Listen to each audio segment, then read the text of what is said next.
They're doing things right. Only if, Peter, only if we're not doing anything.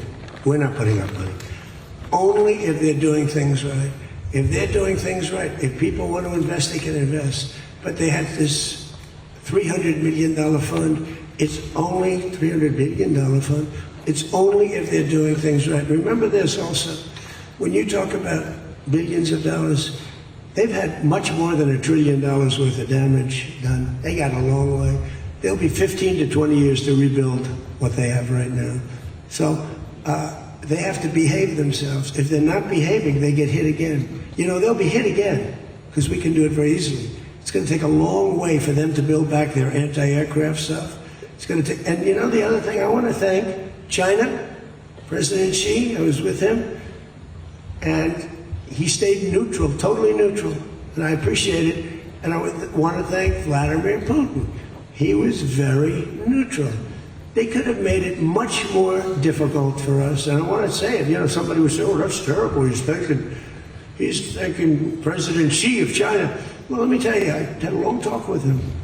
You know, they have shoulder weapons to knock down airplanes. It's not like the real deal, but they're accurate. They're fairly accurate. I said, I would really appreciate you not giving or selling any of that stuff to Iran. And you know what? For the most part, he didn't. So I just want to thank them because they made it a lot better. Can you explain, though, what the difference is between giving Iran U.S. dollars and unfreezing U.S. dollars for Well, the unfreezing, that's an easy one to answer. We have taken a lot of their money, and we have their money. We have taken their money. It's not our money. It's their money, and we froze it. At a certain point in time, I guess we're going to have to give it back. You know, if we didn't give it back, nobody would ever invest in the dollar again. If you took their money, because I thought about it, you know, I'm not the most perfect person. I said to Scott, why do we keep their money? What the hell are we giving it back to them? But, you know, people from lots of nations, some nations we don't agree with, they have their money. The dollar's become very strong under me. And they don't want to have a little conflict with somebody and end up having the United States just take their money. So if you do that, you really don't have a system. And I did just want to ask you about this. A wise man once said in January of 2020, Iran never won a war, but never lost a negotiation. That wise man. Who said that? Donald Trump. Oh, that's what I thought you were going to say. So how do you go back to the United States and convince a skeptical American public that this deal is a look, win? Here they lost militarily, okay?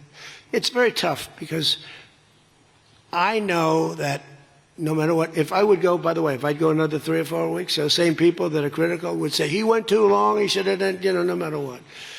If they raised the white flag of surrender, and if they said, praise be to Allah, Donald Trump is the greatest president ever. We totally concede, we totally give up. This war is over, we have failed.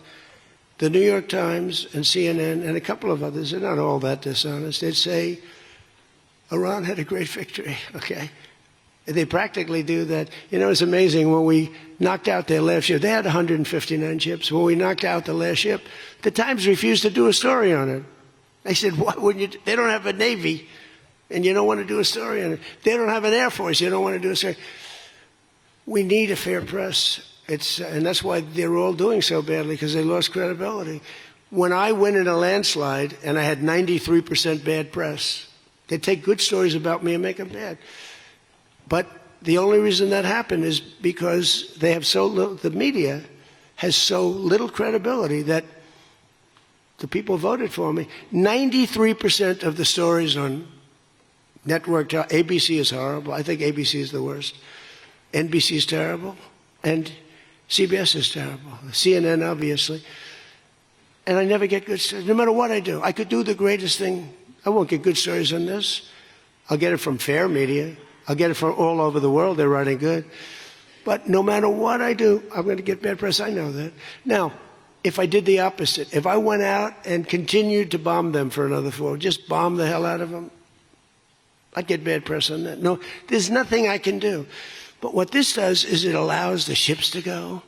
If we keep bombing, those ships won't be going. And you're talking about 500, 600, 700.